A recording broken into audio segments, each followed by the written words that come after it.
ہر ایک گھر میں ایک چیلنج ہے، ایک تکالیف ہے، مگر میرے عزیز دوستوں اور بزرگوں، زندگی کے چیلنجز، زندگی کے مشکلات، یہ تمام چیزوں کا حل اسی وقت ہم کو نصیب ہوگا جب ہم اپنے سر کو اللہ کی بارگاہ میں جھکائیں گے اور اس کے بعد اللہ کی ذات پر توکل کر کے ہم باہر نکل کر زندگی کے ہمارے نیک مقاصد کے حصول کے لیے جستجو کریں گے۔ جستجو کرنا ضروری ہے، محنت کرنا ضروری ہے، قربانیاں دینا ضروری ہے، اپنے آپ کو، اپنے سینوں کو پیش کرنا باقی طاقتوں کے آگے بہت ضروری ہے، مگر یاد رکھو یہ تمام چیزیں اس وقت پیدا ہوں گی جب ہم نماز کے پابند ہو جائیں گے۔ یقیناً انشاءاللہ تعالی ہم کو کامیابیاں ہمارے نصیب اور مقدر میں لکھی جائیں گی۔ اسی لیے میں تمام نوجوانوں سے خاص طور سے اپیل کر رہا ہوں کہ اپنی نمازوں کی پابندی کریں۔ برائیوں کا خاتمہ اسی وقت ہوگا جب ہم نماز کی پابندی کریں گے۔ یہ جہیز کی لعنت کی وجہ سے جو ہمارے بچیاں گھروں میں بیٹھ چکی ہیں، جن کی شادیاں ہونا مشکل ہو چکی ہے، نوجوانوں یاد رکھو اس برائی کا خاتمہ ہم کو کرنا ہے۔ میں نوجوانوں سے بات اس لیے کرتا ہوں کہ 2 دن پہلے فلک نما کے 20 یا 21 سال کی عمر کے نوجوان کی جان چلے گئی، محض اس لیے اس بچے کی جان چلے گئی کہ وہ بچہ کوئی کسی ٹی وی شو میں جانے کی تیاری کر رہا تھا اور اپنے دوستوں کو کھڑا کر کے دکھا رہا تھا کہ میں اپنے منہ میں گیس کا تیل رکھ کر آگ پر پھونکوں گا اور جب میرے کپڑوں کو آگ لگے گی تو میں فوراً کپڑے اتار کر پھینک دوں گا، اور یہ مظاہرہ کر رہا تھا۔ اس کے دوست اس کی اس حرکت کو اپنے سیل فون کے کیمرے میں ریکارڈ کر رہے تھے۔ اس نوجوان کو یہ شوق تھا کہ وہ ٹی وی پر آ جائے، اور اس کا یہ شوق اس کی موت کا سبب بن گیا۔ آج اس کو لپیٹ میں لے لی، وہیں جل گیا، اور جو دوست وہاں پر کھڑے تھے اس کو چھوڑ کر بھاگ گئے۔ اب آپ بتائیے کہ آخر یہ کیا ہو رہا ہے ہماری بستیوں میں، ہمارے معاشرے میں؟ کون ان لوگوں کو، ہمارے نوجوان بچوں کو اس طرح کی سوچ دیتا ہے کہ ایک نوجوان بچہ صرف ٹی وی پر ٹیلنٹ شو میں جانے کے لیے، اپنے آپ کو ایک کرتب دکھانے کے لیے اپنے آپ کو جلا کر مر جاتا ہے؟ ذرا تھوڑی دیر کے لیے سوچئے کہ اس کے ماں باپ پر کیا گزرتی ہوگی۔ کیا ان نوجوانوں کو بار بار ہم نہیں کہتے کہ اپنا وقت برباد مت کرو، اپنے وقت کا صحیح استعمال کرو؟ کیا آپ اور ہم بھول چکے کہ میر چوک کے علاقے میں ایک فرضی کشتی کے مظاہرے میں کسی ایک نوجوان نے ایک بچے کو گھوسا مارا، وہ وہی موقع پر ہلاک ہو گیا؟ میں نوجوانوں سے خطاب مخاطب ہوں اور آپ سے گزارش کرتا ہوں کہ ان چیزوں میں، ان حرکتوں میں کوئی فائدہ نہیں ہے۔ اپنے وقت کو جو اللہ نے آپ کو وقت دیا اس کا صحیح استعمال کریے، محنت کریے، جستجو کریے، مایوسی کو اپنے قریب آنے مت دیجیے۔ اللہ کی ذات بہت بڑی ہے، آپ محنت کرنے اگر تیار رہیں گے، جستجو کرنے کے لیے آپ تیار رہیں گے، اگر آپ علم حاصل کرنے کے لیے تیار رہیں گے تو یقیناً دنیا تمہارے گھر تک آئے گی، تمام کام تمہارے پاس آئیں گے۔ مگر یاد رکھو دنیا میں کامیابی کے لیے کوئی شارٹ کٹ کام میں آنے والا نہیں۔ افسوس ہوتا ہے جب اس طرح کے واقعات پڑھتے ہیں، مجھے تکلیف ہوتی ہے کہ جب ہم سوچتے ہیں تھوڑی دیر کے لیے کہ اس بچے کی موت سے اس کے ماں باپ پر کیا اثر پڑا ہوگا۔ مجھے اچھی طرح یاد ہے کہ ہمارے بزرگ ہم سے بار بار کہتے تھے کہ ہمیشہ اچھی صحبت کو اختیار کرو، اچھی صحبت کو اختیار کرو نوجوانوں۔ وہ کون سے دوست ہیں جب تم آج سے کھیل رہے ہو تو تم کو اجازت دے رہے ہیں؟ اگر اچھی صحبت سے ہوتے تو لوگ بولتے کہ نہیں حرکت مت کرو، اس سے تمہاری موت ہو سکتی ہے، اس سے تم کو نقصان ہو سکتا ہے۔ اگر کوئی دوست ہو تو اچھی نصیحت کرو، دشمن کی طرح کسی کی موت کو اپنی آنکھوں کے سامنے مت دیکھو۔ یہ دوستی نہیں ہے نوجوانوں، یہ دشمنی ہے۔ یاد رکھو، آج جو یہ بچے سے ہوا کل کو تم سے ہو جائے گا۔ اس لیے بہت ضروری ہے کہ ہم اپنے زندگی کے اس اوقات میں اس کو تعمیر اور اس صحیح راہ کو اس کو استعمال کریں۔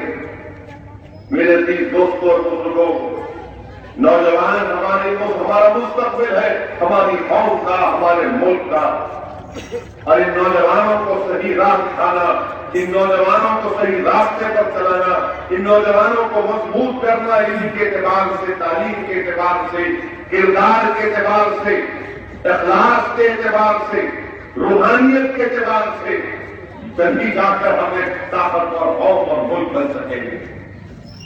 میرے عزیز دوستوں اور بزرگوں، دوسری اہم بات یہ ہے کہ آج صبح میں کالا پتھر کے اطراف اور ناف کا 1 گھنٹے کا دورہ کیا چھوٹا سا، تو انشاءاللہ یہاں پر جو گورنمنٹ کا اسکول ہے موجی کالونی کے پاس، جہاں پر جگہ کم ہے، اس جگہ کا ہم نے معائنہ کیا۔ انشاءاللہ تعالیٰ میں آپ سے وعدہ کر رہا ہوں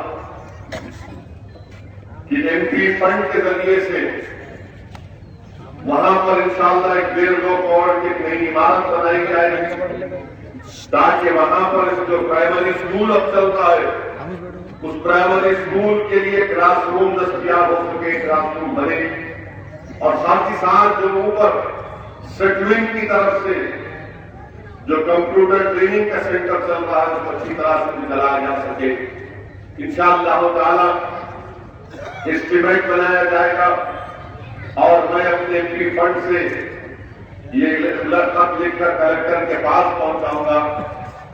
یہاں اطراف و بناس میں جناب مبین صاحب کارپوریٹر نے بتایا کہ 60-65 لاکھ کی ڈرینیج اور پانی کی لائن کا بھی اسٹیمیٹ اٹھا ہوا ہے واٹر باکس کے عہدیداروں کے پاس، تو انشاءاللہ تعالیٰ اس کی بھی نمائندگی متعلقہ رکن اسمبلی محمد محمد خان صاحب کریں گے، اور اپنے MLA فنڈ سے بھی اس میں پیسے دے کر وہ ڈرینیج لائن اور پانی کی لائن کا بھی کام انشاءاللہ تعالیٰ کرائیں گے۔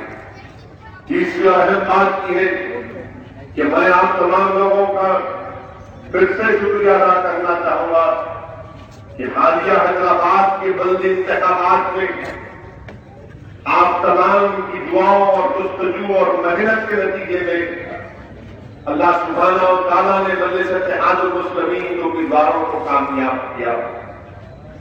جہاں پر ایک طرف برسر اقتدار جماعت TRS کا طوفان چل رہا تھا، اللہ کا فضل و کرم رہا، آپ تمام کی دعائیں رہی، مجلس اتحاد المسلمین کے اراکین اور محبان مجلس اتحاد المسلمین کی محنت اور جستجو رہی کہ ہم 45 اراکین بلدیہ ہمارے منتخب ہو سکے۔ میرے عزیز دوستوں اور بزرگوں، میری عزتدار ماں اور بہنوں میں آپ تمام کا شکر گزار ہوں۔ میرے پاس الفاظ نہیں ہے کہ آپ تمام کی جستجو محنت کی وجہ سے ہی اللہ نے ہمیشہ مجلس اتحاد المسلمین کو کامیاب کیا۔ مخالفین مجلس اتحاد المسلمین نے بڑی بڑی کوششیں کی، مخالفین مجلس اتحاد المسلمین نے اپنے اخبارات کو مجلس اتحاد المسلمین کے خلاف جھوٹا پروپیگنڈا کرنے کے لیے استعمال کیا، اپنے اخبار کے صفحات کو مجلس اتحاد المسلمین کے خلاف جھوٹی باتیں لکھ کر اخبار کو کالا کیا، مگر اللہ نے اپنے فضل و کرم سے مجلس اتحاد المسلمین کو کامیاب کیا، اور میں آپ سے وعدہ کر رہا ہوں انشاءاللہ تعالی جو برسر اقتدار جماعت TRS میں عوام سے وعدہ کیا کہ 3 کمروں کا بیڈ روم کے ہاؤسنگ اسکیم کا اعلان کیا ہے. انشاءاللہ تعالیٰ مجلس اتحاد المسلمین TRS کے وعدے کو جو عوام سے کیا گیا تلنگانہ کی اور شہر حیدرآباد کی، ہم لڑیں گے اپنے حصے کے لیے اور غریب و مستحق افراد کو گھر دلائیں گے، کیونکہ ہم اب خاموش نہیں بیٹھ سکتے. میں جانتا ہوں کہ بہت ضرورت ہے، بہت سے ایسے غریب گھرانے ہیں جہاں پر کرایہ دینے کی سخت نہیں ہے.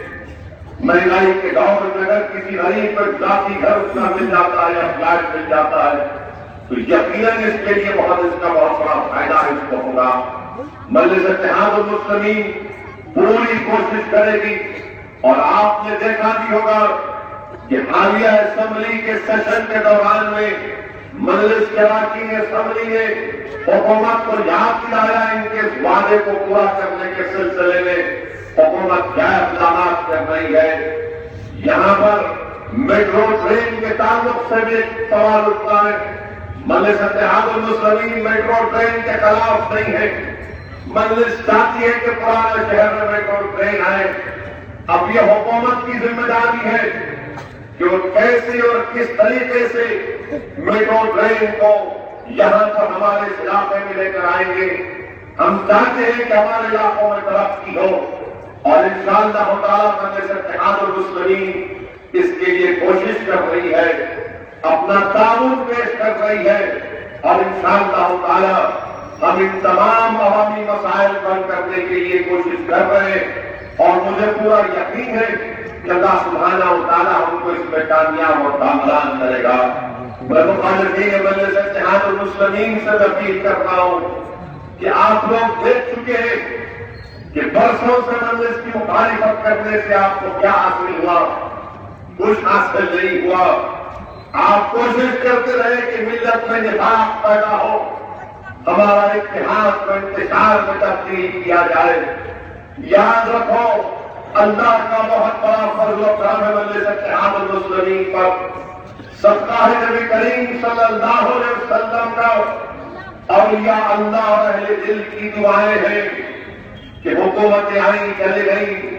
اس جماعت نے اپنے سیاسی سفر میں بڑی بڑی برسر اقتدار طاقتور جماعتوں کو اور طاقتور چیف منسٹروں کو دیکھا جن کی دلی تمنا اور آرزو تھی کہ مجلس اتحاد المسلمین کو کمزور کیا جائے، مگر قدرت کا نظام ایسا رہا کہ جو قائد کرتے تھے، جو سمجھتے تھے کہ میں چیف منسٹر ہوں، میری پارٹی برسر اقتدار ہے اور میں وقت کا فرعون نمرود ہوں، تو اللہ نے ان غرور و تکبر میں ڈوبے شخصیتوں کو شکست دی. ان کا طوفان کسی اور جگہ پر چلا، ان کا جادو کسی اور علاقے میں چلا، مگر جب ہمارے علاقے کی طرف رخ کیا تو اللہ نے کہا کہ نہیں، یہ غلاموں کی سرزمین ہے، یہ اہل دل کی سرزمین ہے، یہ لڑنے والوں کی سرزمین ہے، یہ وہ سرزمین ہے جہاں کے نوجوانوں کا دل تڑپتا ہے ہندوستان میں اگر کسی پر کوئی تکلیف گزرتی ہے. اور ہمیشہ اللہ نے ہم پر کرم اور فضل کیا. اب ذمہ داری ہمارے اراکین بلدیہ کی ہے، مجلس کی ہے کہ ہمارے اراکین بلدیہ ان تمام امیدوں پر اترے اور عوام کو تکلیف نہ دے.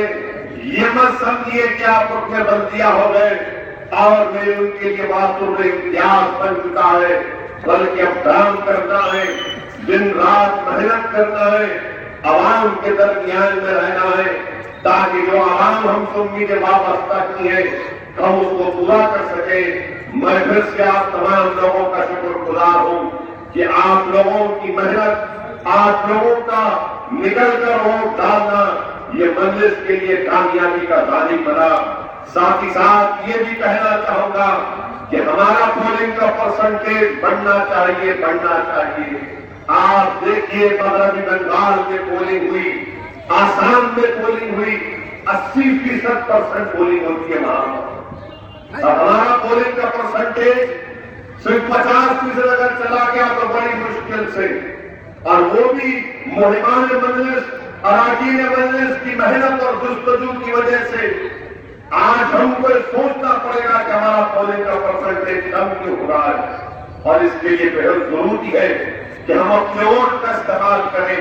اب یہ مت سمجھیے کہ بھائی بلدیہ کا الیکشن ہے کیا فرق پڑے گا، آپ کا جمہوری حق ہے، آپ کو نکل کر اپنے ووٹ کا صحیح استعمال کرنا ہے۔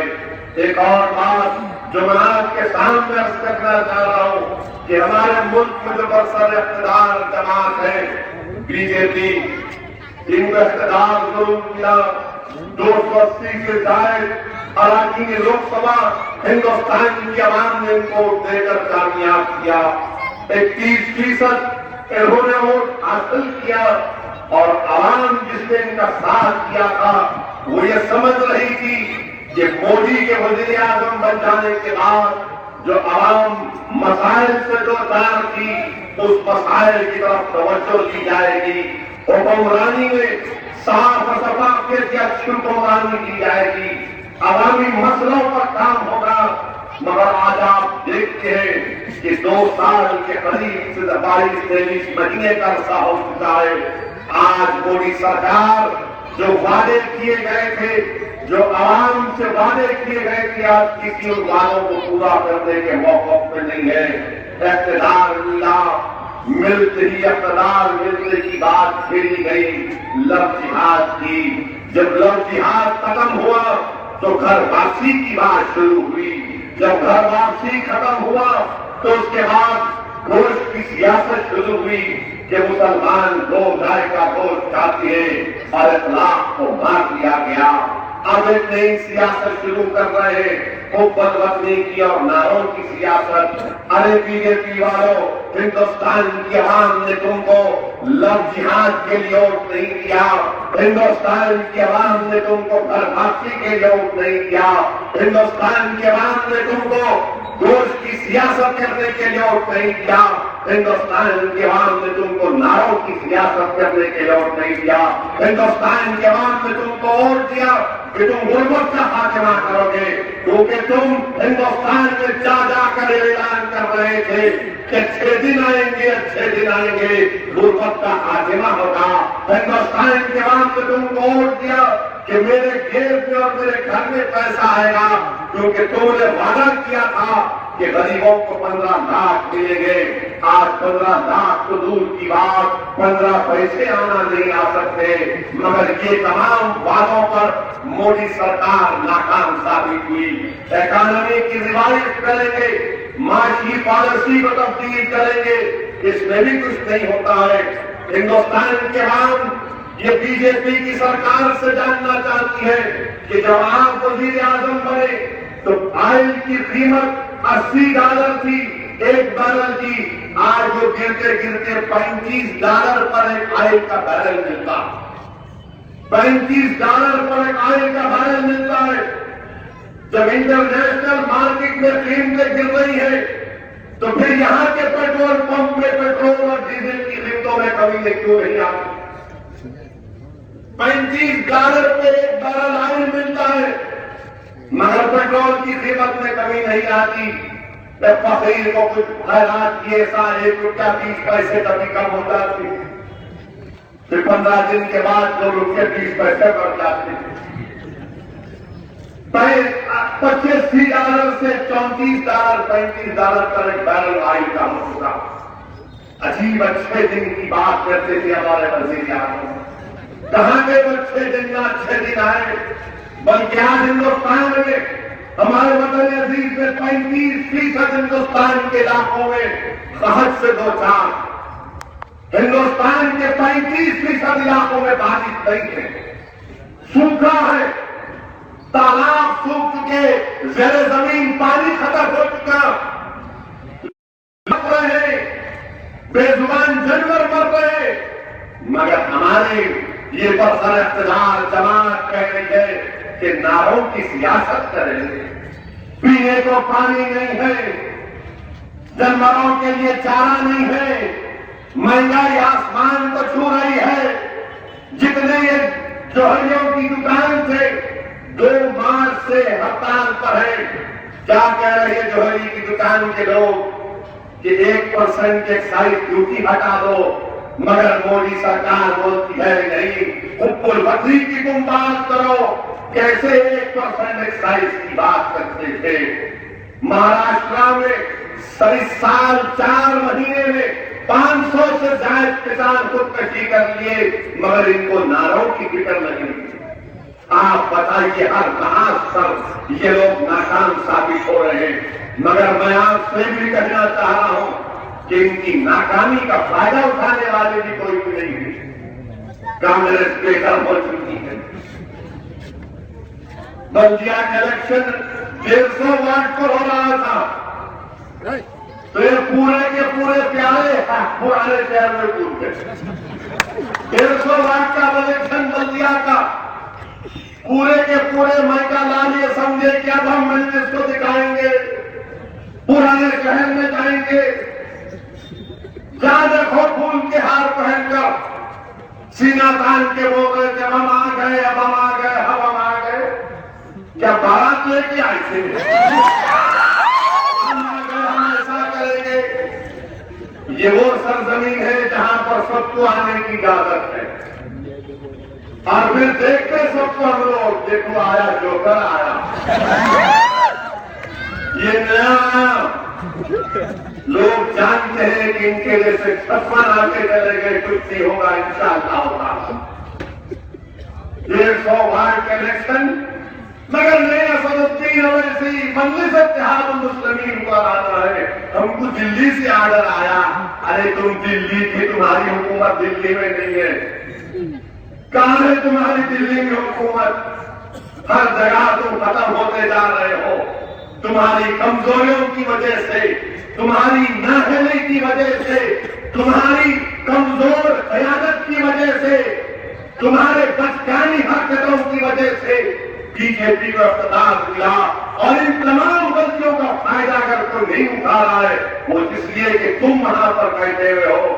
اگر کوئی اور ہوتا تو ان تمام کمزوریوں کا فائدہ اٹھا کر ہندوستان میں کام کی تحریک ہو جاتی، مگر نہیں ہے۔ ان لوگوں کو نہ وہ سوچ ہے، نہ وہ فکر ہے، نہ وہ قابلیت ہے ان کے پاس۔ میرے عزیز دوستوں اور بزرگوں، اور آپ دیکھتے ہیں کہ نعروں کی سیاست میں آج کل ہر ایک کہہ رہا ہے کہ ان کی گردن مار دینا تلوار سے، کوئی بولتا ہے زبان ڈالو میں 1 کروڑ دیتا ہوں، کوئی بولتا 20,000 دیتا ہوں، کوئی بولتا ایسا کر دوں گا وہ کر دوں گا۔ میرے پاس بہت سے میڈیا کے لوگ آ کے بولے آپ تبصرہ کیوں نہیں کرتے؟ میں بولا میرے بھائی بول دیا، کتنے مرتبہ بولوں گا میں؟ آپ کو جو سن لیے نا، ہم مجلس کی پالیسی یہ ہے کہ ایک بار جب ہم ایک موقف پر اختیار کر لیتے تو ہم اس پہ تبدیلی اختیار نہیں کرتے۔ یہی مجلس اتحاد المسلمین کی کامیابی کا ضامن رہا کہ ایک پالیسی پر جب ہم قائم کر جاتے کہ ہماری پالیسی ہے، ہم پیچھے نہیں ہٹتے۔ تو کسی نے پوچھا وہ ایسا بول رہے، وہ ایسا بول رہے، کوئی تلوار، کوئی گردن، کوئی یہ۔ میں بولا ایسا ہے، حیدرآباد میں ہمارے پاس بہت سے حکیم ہیں، بہت سے حکیم ہیں، تو حکیم کے پاس کوئی گیا سنا ہے، جا کے بولے حکیم صاحب سلام علیکم۔ حکیم صاحب بولے کیسا آنا ہوا میاں؟ بولے ذرا کمزوری چلتی ہے آج کل۔ حکیم صاحب بولے میاں کمزوری گھر کی ہے، سر میں درد ہو رہا، کھانا نہیں کھا سکتے، کیا کمزوری ہے؟ تو یوں دیکھا ہوں نے، سمجھو آپ ذرا۔ حکیم صاحب بولے اچھا وہ کمزوری ہے آپ۔ حکیم صاحب نے کہا کہ یہ کھا لے، اس کو طاقت کا ہے۔ تو یہ تمام محدثوں کو اسد الدین اویسی کا نام لیے تو ان کو مرنے کہتے ہیں۔ کچھ سمجھ نہیں آ رہا، ہر جگہ ہمارا نام۔ ارے دوسرا فنکشن ہے نام نہیں، آپ کا نام نہیں، لوگ آئے کون لوگ کر آپ کو جمہوریت ہے۔ اچھا ہے اگر آپ کے پیٹ کا درد دور ہو جاتا ہے، اگر آپ کو رات میں نیند آتی ہے، لیجیے گالی خوب لیجیے گالی، ایک نہیں، دو دو، 10 دو، 100 دو، کیونکہ تاریخ اسلام گواہ ہے کہ اگر حق کو گالی سے دبانے کی کوشش کی گئی تھی مگر گالیوں سے حق دبا نہیں، خطرے برسا کر حق کو دبانے کی کوشش کی گئی تھی مگر خطروں نے حق کو نہیں دبا سکے۔ صاحب بن ابی طالب میں محروس کر دیا گیا تھا مگر حق کو دبا نہیں سکے۔ مکے کی سرزمین پر اونٹ ٹوٹڑی ڈالی گئی مگر حق کو دبا نہیں سکے۔ ارے میں تو ان لوگوں کا نام لیوا ہوں، ان لوگوں کے غلاموں کا غلام ہوں، میری نسبت ان لوگوں سے ہے۔ آپ کی راہ کیا کریں؟ اگر جانا ہے تو جائیں گے ایک دن۔ کون آیا جینے کے لیے یہاں پر؟ یہ تو میرے لیے قید خانہ ہے اور میں جانتا ہوں کہ میرا سفر ختم نہیں ہوگا قبر میں جانے کے بعد، میرا سفر تو بہت لمبا، مگر یاد رکھو جب تک ہم زندہ رہیں گے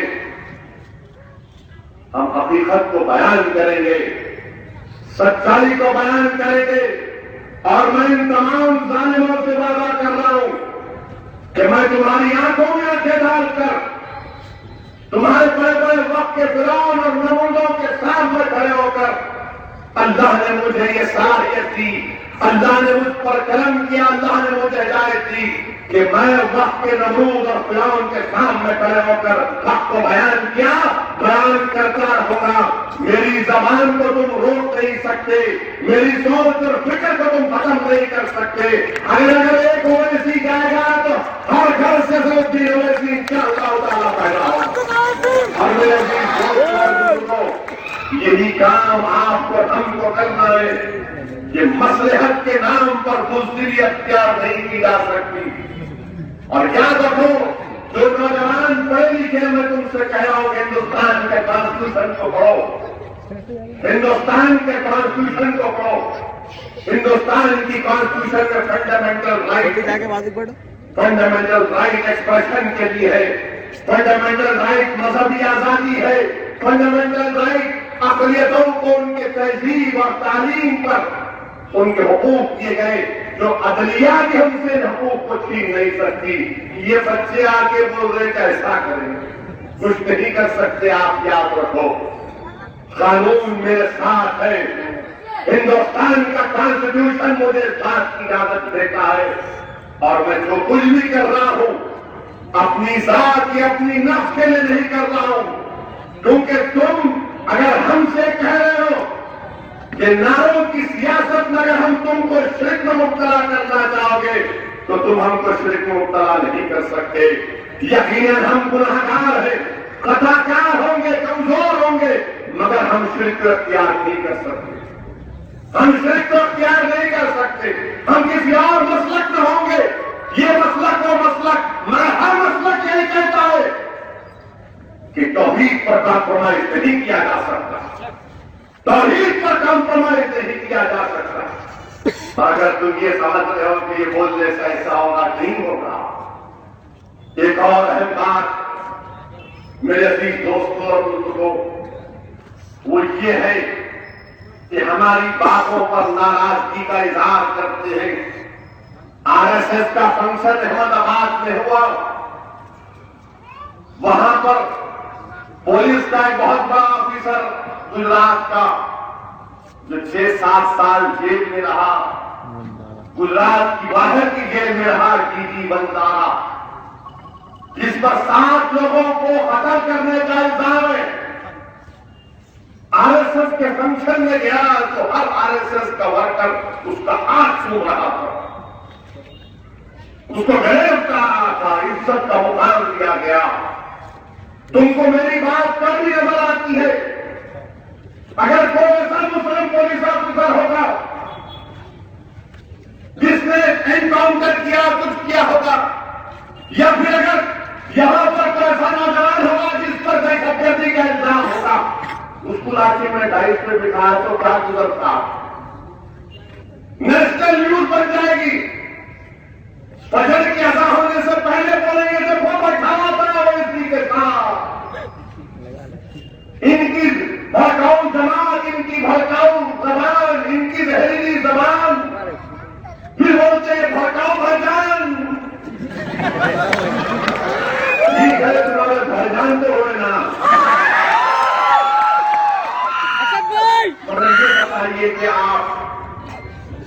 سی منظرہ کو اس طرح سے ہیرو کی طرح اس کا استقبال کیا گیا. یہ قوم پرستی ہے, یہ حکومت نہیں ہے. اور آپ ہم پر انگلیاں اٹھاتے ہیں اور پھر کہتے ہیں کہ جب وہاں حقوق کی بات کرتے ہیں, فریڈم آف ایکسپریشن کی بات کرتے ہیں, ہندوستان کے کانسٹیٹیوشن میں جو فنڈامنٹل رائٹ کی بات کرتے ہیں, تو فوراً مجھ سے کسی نے کہا کہ آپ نہیں جانتے ہو اسی صاحب کہ ہندوستان کے کانسٹیٹیوشن میں آرٹیکل 44 کی ہے, 44 کی ہے. میں نے کہا بالکل ہے, فنڈامنٹل رائٹ ڈائریکٹو پرنسپل کے اوپر ہے. بولے یونیفارم سول کوڈ کی بات کیوں نہیں کرتے آپ؟ میرا اچھا چلو بات کریں گے. بولے کیا بات کریں گے؟ میرا ڈائریکٹو پرنسپل ایک نہیں ہے 16 ہے. ڈائریکٹو پرنسپل ایک نہیں ہے 16 ہے, جس میں ایک 45 آرٹیکل کیا کہتا تھا جب کانسٹیٹیوشن بابا صاحب امبیڈکر نے بنایا.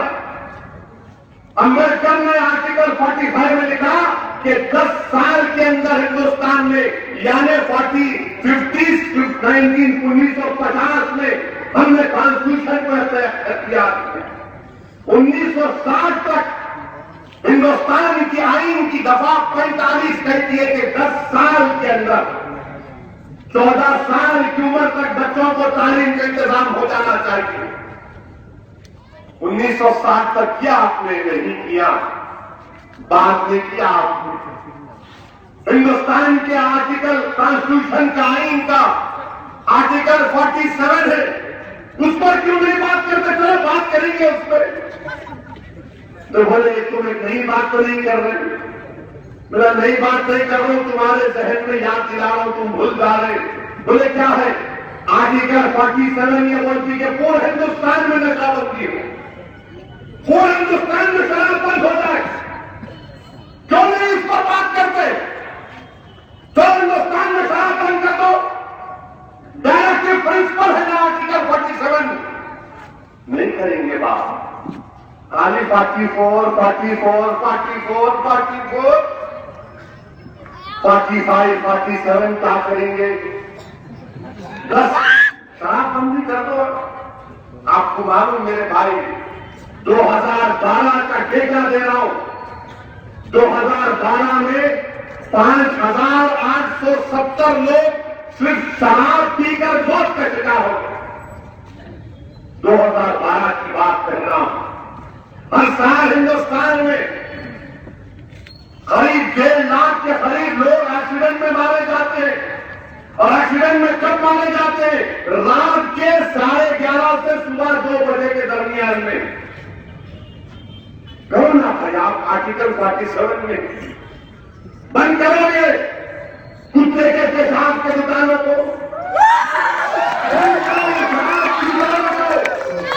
لگا آرٹیکل 47 کے تحت بول بولیں گے نہیں وہ کیسا کریں گے؟ شام ہوئے کی مارنا ہے نا, بغیر گھاس کے نیند نہیں آتی ان کو. ارے وہ چھوڑ کے روح افزا پیو. بولیں گے روح افزا روح نکل جاتی ہماری. 47 پہ بات کیوں نہیں کرتے آپ؟ کہانی 44 44. اچھا پھر ہندوستان کے آئین میں 371A 371B ہے. ناگالینڈ اور میزورم کو ہم نے اختیار دیا کہ ان کے مذہبی رسومات میں, ان کے تہذیبی رسومات میں کوئی تبدیلی نہیں آئے گی.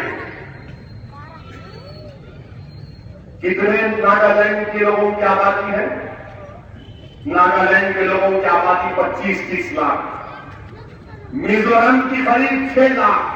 یعنی 35 لاکھ لوگوں کے لیے ہندوستان کے کانسٹیٹیوشن میں, ہندوستان کے آئین میں ان کے مذہبی, ان کے تہذیبی رسومات کی حفاظت کی جا رہی ہے.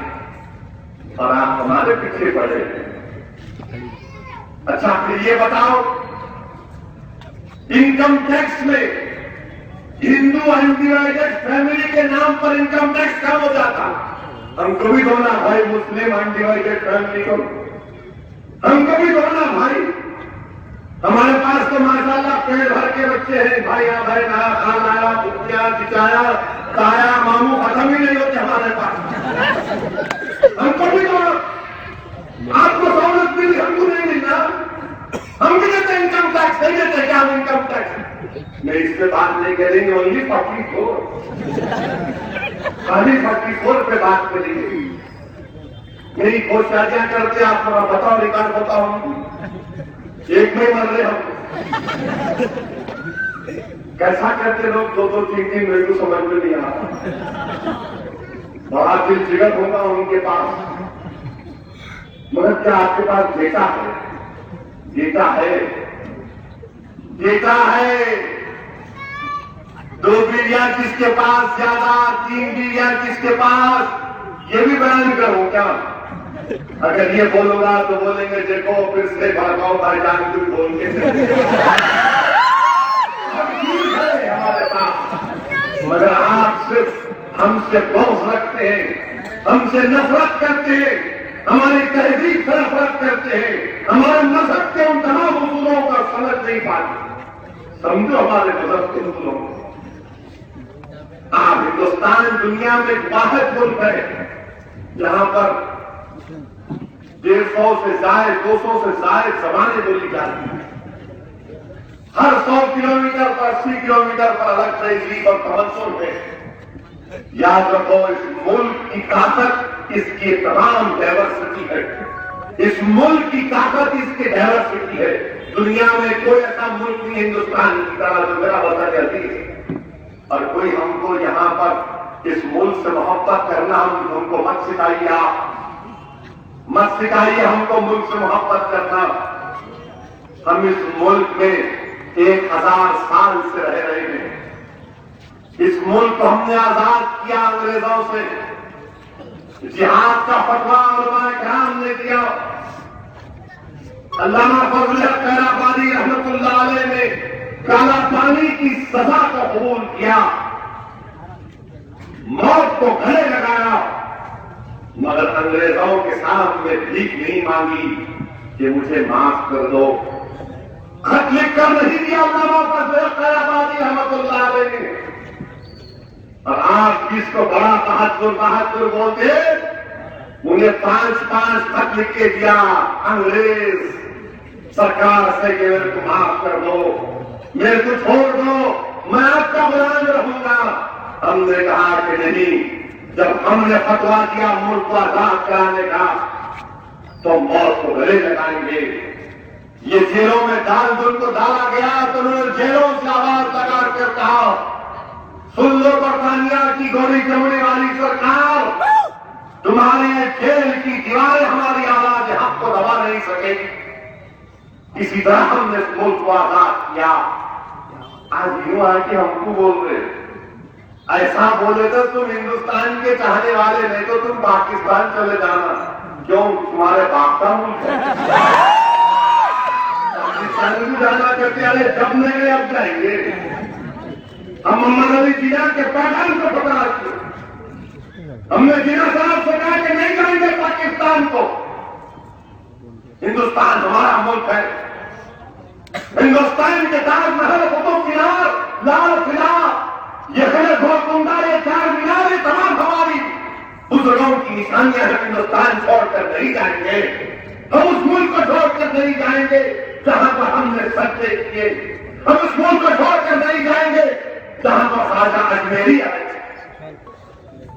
آج آپ ہم سے بول رہے ہیں، مت بولو ہم سے، یہ ملک تمہارا نہیں ہے، یہ ملک میرا نہیں ہے، یہ ملک نہ ہندوؤں کا ہے، یہ ملک نہ مسلمانوں کا ہے، یہ ملک نہ سکھوں کا ہے، یہ ملک نہ عیسائیوں کا ہے، یہ ملک ہندوستانیوں کا ہے، یہ ملک ہندوستانیوں کا ہے۔ اس ملک میں کبھی یہ ملک ہندو راشٹر نہیں بن سکتا، نہ بننے دیں گے انشاءاللہ تعالی۔ یہ ملک سیکولرزم اصولوں پر قائم ہوا تھا، اور یہ ملک انشاءاللہ تعالی سیکولرزم کے اصول پر قائم رہے گا۔ یقیناً یہاں پر کمزوریاں ہیں، ناانصافیاں ہیں، مگر ہماری لڑائی ملک کے خلاف نہیں ہے، نہ کبھی تھی نہ انشاءاللہ رہے گی۔ ہماری لڑائی ان 10% لوگوں کے خلاف ہے جو 90% ہندوستان کے عوام کو محروم رکھ رہے ہیں، جو 10% لوگ اقتدار کی کرسیوں پر بیٹھتے ہیں اور 90% عوام کو غربت اور مفلسیوں کا مقدر بنا کر رکھی ہے۔ آج جیلوں میں سب سے زیادہ مسلمان ہیں، اس پر کوئی بات نہیں کرتا۔ عامر کا انکاؤنٹر ہو کر 1 سال ہو گیا، انکوائری کیا ہوئی کہیں معلوم ہوتا۔ مکہ مسجد کی فائرنگ کی رپورٹ حکومت کے پاس سے پیش نہیں کی جاتی۔ میرے عزیز دوست اور بزرگوں، ان حالات میں ہم کو اپنی جماعت کو مضبوط کرنا ہے، اپنی جماعت کو اور مضبوط کرنا ہے۔ لوگ بہت سے آئیں گے، بہت چلے جائیں گے، وہ ایسا کر رہے کہتے وہ ایسا کر رہے۔ ارے یاد رکھو، مجلس کی طاقت کی وجہ سے یہ تمام چیزوں میں اضافہ ہو رہا ہے۔ مجلس کی بے باک آواز کی وجہ سے تلنگانہ کی اسمبلی حکومت کو مجبور کیا جاتا۔ آئیے مجلس اتحاد المسلمین کو مضبوط کریے، اپنی جماعت کو مضبوط کریے، جہاں پر ہماری ابتدائیاں نہیں ہے اس کو اور مضبوط کریے، جہاں پر ہمارا پولنگ پرسنٹیج کم ہوا۔ میں بزرگوں سے درخواست کر رہا ہوں کہ آپ ہماری رہبری کریے، بتائیے ہم کو کیا غلطی ہم کر رہے ہیں، کیونکہ یہ جماعت آپ کی ہے۔ جو ہمارے بزرگ آج ہے زندہ، اللہ ان کو سلامت رکھے، جنہوں نے قائد ملت کو دیکھا، جنہوں نے فخر ملت کو دیکھا، جنہوں نے سارے ملت کو دیکھا، اور انہی بزرگوں کی محنت اور جستجو کا نتیجہ ہے کہ مجلس اتحاد المسلمین اس مقام پر آپ پہنچی ہے۔ جس جگہ پر آج یہ جلسہ ہو رہا ہے نوجوانوں، تم اس جلسے اس علاقے کی، اس مقام کی تاریخ نہیں جانتے، اصل الدین اویسی جانتا۔ جب اس جگہ پر جلسے ہوتے تھے آج سے 30 سال پہلے تو ڈائس نہیں ہوتا تھا، اتنا بڑا مجمع نہیں ہوتا تھا۔ 30-35 سال پہلے جب جلسے ہوتے تھے تارمارا شرخانے کے پاس، اگر الیکشن کا جلسہ ہوتا تو مجلس کے وہ جید اراکین اپنے ہاتھوں سے ترازو لگا کے کھڑے آتا، اس دیوار پر ترازو کا نشان اتارا جاتا تھا، تخت لگایا جاتا تھا اور تخت دائز بنتا۔ میرے عزیز دوستوں، بزرگوں، نوجوانوں، بڑی مشکلات کا سفر کرتے کرتے پربیز وادیوں سے گزر کر، ظالم حکمرانوں سے لڑ کر، جیلوں کی صحبتیں برداشت کر کے، پولیس کی مارے کھا کھا کر ہمارے بزرگوں نے آج مجلس اتحاد المسلمین کو اس مقام پر پہنچایا۔ نوجوانوں، اب تم کو اس جماعت کو لے کر آگے بڑھنا ہے۔ نوجوانوں، اس جماعت کو لے کر تم کو تلنگانہ اور آندھرا، مہاراشٹر، کرناٹکا، اتر پردیش، تمل ناڈو کے علاقوں تک آپ کو لے کر جانا ہے۔ اس جماعت کو ہمارے بزرگوں نے ایک پلیٹ فارم بنا کر ہم کو دیا، ایک بنیاد، ایک بہترین بنیاد ڈال کر دی، اور اس بنیاد پہ یاد رکھو نوجوانوں، ان بزرگوں کا خون پسینہ ہے، ان کی آنسو ہے، ان کی تکالیف ہے، ان کا ڈر ہے، ان عظیم ماں اور بہنوں کی قربانیاں ہیں جو سلسلہ کی دھوپ میں ٹھہر ٹھہر کر اپنی جماعت کو کامیاب کرنے کے لیے اپنی انگلیوں کو خراب کیا۔ ایک عظیم بنیاد ڈالی گئی، اب اس بنیاد پر ایسی عمارت تعمیر کرنا کہ صبح قیامت تک اس عمارت پر کوئی آنکھ نہ کرنا دے، یہ کام آپ کو ہم کو کرنا ہے۔ میں آپ کا تعاون چاہتا ہوں، میں آپ کی سرپرستی چاہتا ہوں، میں آپ کی رہبری چاہتا ہوں، میں آپ کی مدد چاہتا ہوں، اور ہم پورے اخلاص کے ساتھ یہ کام کر رہے ہیں۔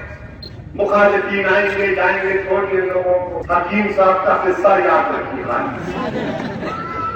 جو کوئی مجلس کے خلاف بولا تو سمجھو آج کے بیچارہ اپنی طاقت دکھانے کے لیے، اپنے وجود کا احساس دلانے کے لیے مجلس پر تنقید کرتا ہے۔ یہ جماعت، یہ وہ جماعت ہے جو اخبارات کے کالے کرنے پر جماعت کا کچھ نہیں ہوا۔ یہ وہ جماعت ہے جب پابندی اس پر پھٹی